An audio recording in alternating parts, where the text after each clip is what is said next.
30 मार्च 2026 की सुबह जब दुनिया की आंखें खुली तो मंजर अमन चैन का नहीं बल्कि बारूद की गंध और सायरनों की गूंज का था। खाड़ी के तपते रेगिस्तान से लेकर तेहरान की गलियों तक जंग की आग ने हर तरफ अपनी लपटें फैला दी। आज की ये रिपोर्ट उस खौफनाक हकीकत का आईना है जिसमें ईरान, अमेरिका, इजराइल और खाड़ी देश अपनी अपनी बिसात बिछाए बैठे हैं। आज का दिन इतिहास के पन्ने पर एक काले अध्याय के तौर पर दर्ज हो गया, जहां कूटनीति की मेजें टूट चुकी हैं और बंदूकों की जबान बोल रही हैं। आज का सबसे दर्दनाक वाकया कुवैत की सरजमीन पर पेश आया, जहां ईरान के एक भीषण हमले ने न केवल बुनियादी ढांचे को हिला दिया बल्कि एक मासूम हिंदुस्तानी भाई की भी जान ले ली। कुवैत के बिजली और पानी के प्लांट पर हुए इस हमले ने साबित कर दिया कि ईरान अब केवल सैन्य ठिकानों तक सीमित नहीं है बल्कि वो आम जनता की नब्ज पर अपना हाथ रखना चाहता है। कुवैत सिटी के पास मौजूद इस पावर के प्लांट को और बिजली केंद्र पर ईरान ने कल देर रात और आज सुबह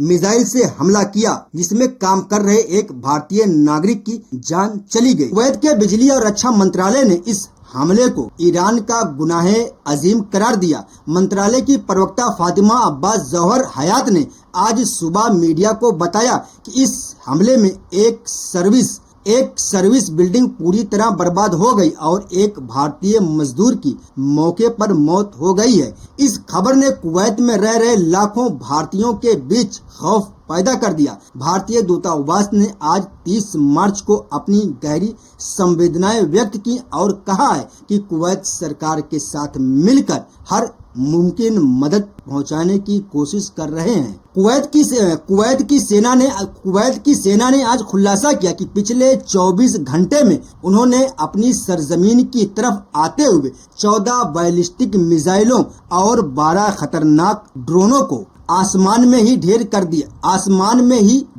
दिया, लेकिन ईरान की जिद और बारूद की बारिश ने कुछ मिसाइलों को उनके निशाने तक पहुंचा दिया। कर्नल सऊद अल अतवान ने बताया कि एक सैन्य कैंप पर हुए हमले में कुवैत के 10 जांबाज सिपाही जख्मी हो गए, जिनका इलाज चल रहा है। कुवैत जैसे शांत देश का इस तरह जंग के बीचों बीच आ जाना पूरी दुनिया के लिए चिंता का विषय बना हुआ है। उधर अमेरिकी राष्ट्रपति डोनाल्ड ट्रंप ने आज एक ऐसा बयान दिया जिसने दुनिया के तेल बाजार में आग लगा दी। ट्रंप ने आज सुबह खुलेआम कहा कि वे ईरान के खार्ग आइलैंड पर कब्जा करने के बारे में सोच रहे हैं। खार्ग आइलैंड ईरान का वो मुख्य ठिकाना है जहां से वो अपना सारा कच्चा तेल दुनिया को बेचता है। ट्रंप का ये कहना कि हो सकता है हम खार्ग आइलैंड को ले लें या हो सकता है न लें, हमारे पास बहुत सारे रास्ते मौजूद हैं। ये साफ इशारा है कि अमेरिका अब ईरान की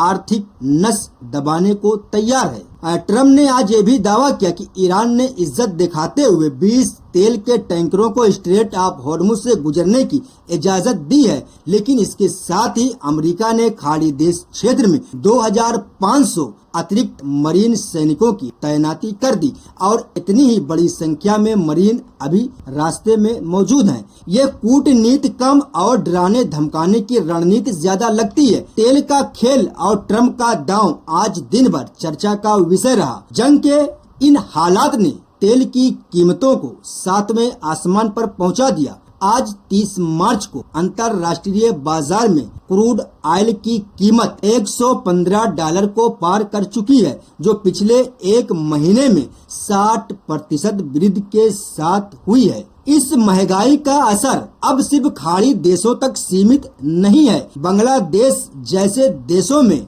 आज सरकारी दफ्तरों में बिजली और एसी के इस्तेमाल पर पाबंदी लगा दी गई ताकि ईंधन को बचाया जा सके। तेल की कमी महंगाई की मार दुनिया है आज बेजार। दूसरी तरफ इजराइल ने आज 30 मार्च को लेबनान की राजधानी बैरूत के दक्षिण शहरों पर जबरदस्त बमबारी की। ये हमला हिजबुल्लाह के मजबूत गढ़ों को निशाना बनाकर किया गया। चश्मदीदों ने बताया कि बैरूत के आसमान में आज सुबह धुएं के काले गुब्बार देखे गए और कई इमारतें मलबे के ढेर में बदल गईं। इजराइल का कहना है कि उसने ये हमला हिजबुल्लाह द्वारा इजरायली ठिकानों पर की जा रही मिसाइल के हमले के जवाब में दिया है। इजरायली की सेना IDF ने आज ये भी पुष्टि की है कि उन्होंने ईरान के लुश्नी गार्ड के नेवी कमांडर अलीरेजा तंगसीरी को एक सटीक हमले में मार गिराया। तंगसीरी की मौत ईरान के लिए एक बहुत बड़ा सैन्य झटका है। खाड़ी के अन्य खिलाड़ी सऊदी अरब और संयुक्त अरब अमीरात भी आज ईरान के निशाने पर रहे।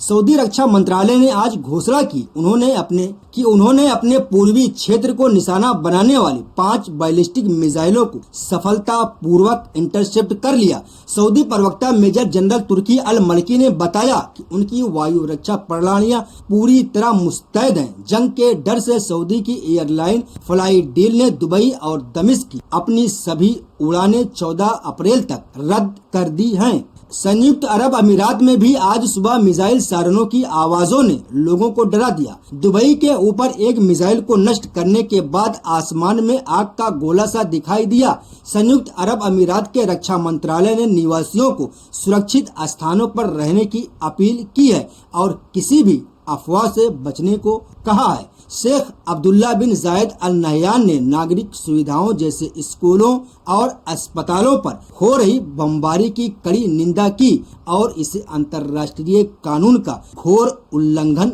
बताया है। दूसरी तरफ ईरान की राजधानी तेहरान में आज बिजली की सप्लाई कुछ हिस्सों में बहाल की गई, जो कल रात के हमलों में बाधित हो गई थी, लेकिन ईरान के अंदर सब कुछ ठीक नहीं है। राष्ट्रपति मसूद पेजिशकियान और IRGC के कमांडरों के बीच जंग को लेकर गहरी खाई पैदा हो गई। पेजिशकियान ने चेतावनी दी है कि यदि जल्द ही युद्ध विराम नहीं हुआ तो ईरान की अर्थव्यवस्था अगले 3-4 हफ्तों में पूरी तरह ध्वस्त हो जाएगी। ईरान के अंदर एक और महत्वपूर्ण घटना हुई। तेहरान की यूनिवर्सिटी और तबरेज शहर के पेट्रोकेमिकल प्लांट पर हुए हमलों ने ईरान की औद्योगिक ताकत को चोट पहुंचाई है। ईरान ने बदला लेने की कसम खाई है और कहा है कि अमेरिका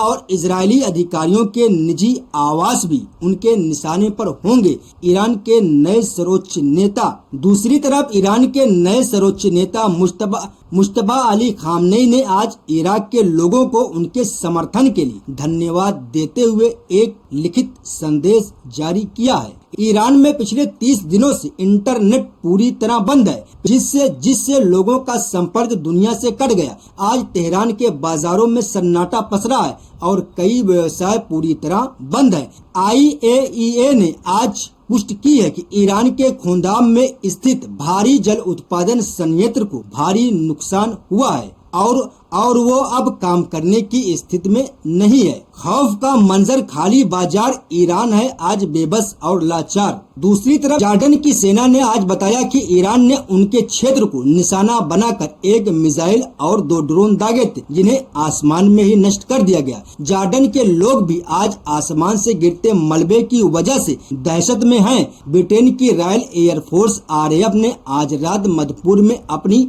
रक्षात्मक उड़ानों के दौरान 7 ईरानी ड्रोनों को मार गिराने का दावा किया है। ब्रिटेन का कहना है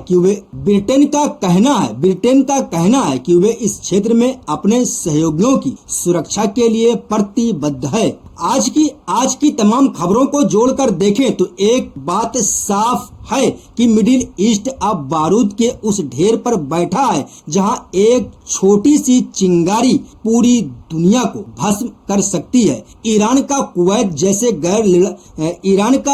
जैसे गैर लड़ाकू देशों पर हमला करना, ट्रंप का तेल के ठिकानों पर कब्जे की बात करना, इजराइल का अपनी सीमाओं से बाहर निकलकर तेहरान और बैरूत को दहलाना, ये सब एक सोची समझी सैन्य विषाद का हिस्सा है। दूसरी तरफ गाजा सिटी के दक्षिण पूर्वी में इजरायली हवाई हमले में कम से कम 3 फिलिस्तीनी शहीद हो गए और कई लोग जख्मी हो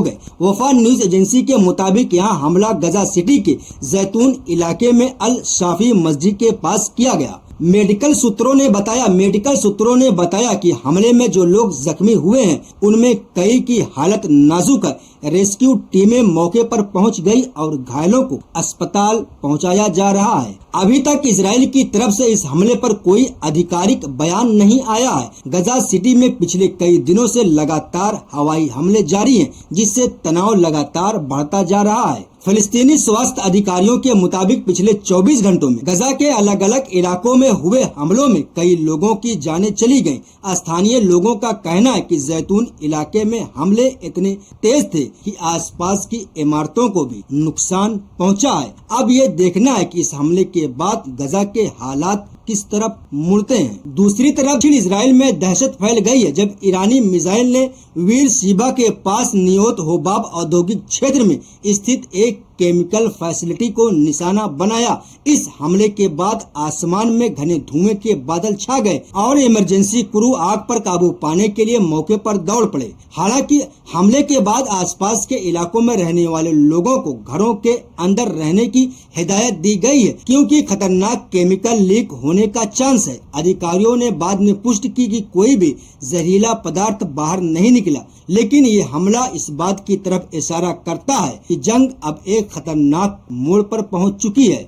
ईरान ने पहले ही चेतावनी दी थी कि अपने स्ट्रेटेजिक ठिकानों पर होने वाले हमलों के जवाब में इजरायली इंफ्रास्ट्रक्चर को निशाना बनाएगा। अब देखा जा रहा है कि निगो, दिमोना और बीर शिवा जैसे इलाके तेजी से ईरान के निशाने पर आ रहे हैं। इस हमले के बाद दक्षिण इजराइल में सुरक्षा व्यवस्था को लेकर हाई अलर्ट कर दिया गया। स्थानीय लोगों में खौफ है कि आने वाले दिनों में इस तरह के हमले और बढ़ सकते हैं। फिलहाल इजराइल की तरफ से इस हमले पर कोई आधिकारिक बयान नहीं आया है, लेकिन सूत्रों के मुताबिक सेना हर पहलू पर नजर बनाए हुए है। इसी के साथ इस वीडियो को यहीं पर खत्म करते हैं। मिलते हैं अगली वीडियो में, तब तक अपना ख्याल रखें। अल्लाह हाफिज, जय हिंद, जय श्री।